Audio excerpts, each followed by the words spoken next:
reverb da bateria. Espera aí que eu criei errado aqui, ó. Então eu vou colocar aqui um drum verb, porque ela tá tudo muito no mesmo lugar, né? E agora a gente começa a separar algumas coisas. Então vai ter esse drum verb aqui, que eu vou colocar um room, e aí eu faz tempo que eu não uso os meus slates. Saudades. Então eu vou pegar o meu slate digital Verb Suite Classics. Cadê? Slate digital. Que é maravilhoso, cara. Aí eu vou pegar um. Vou pegar rooms. Room curtinhos. Vamos ver alguma coisa aqui. Eu vou colocar só o. Vou colocar só o hatch aqui indo pra lá. Canal B. Eu vou solar ele.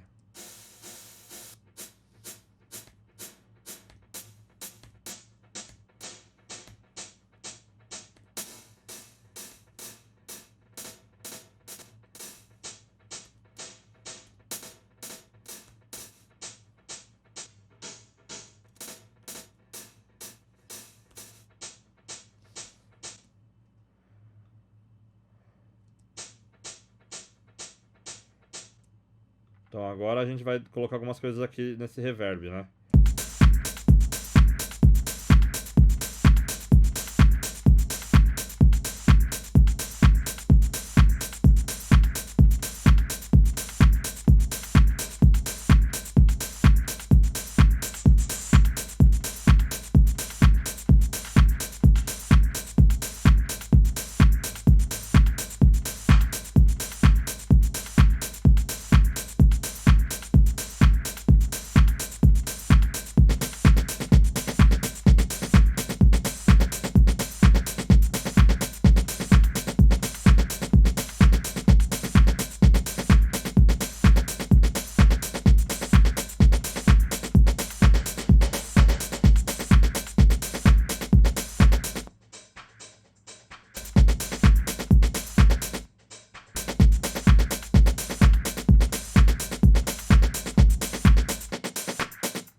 E aí eu vou botar um outro reverb aqui, que vai ser um plate.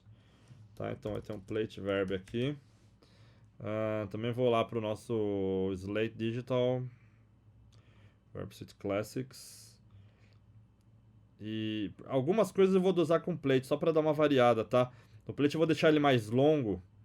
E a ideia vai ser deixar mais numa profundidade um pouco atrás. Então, vamos lá. Plates.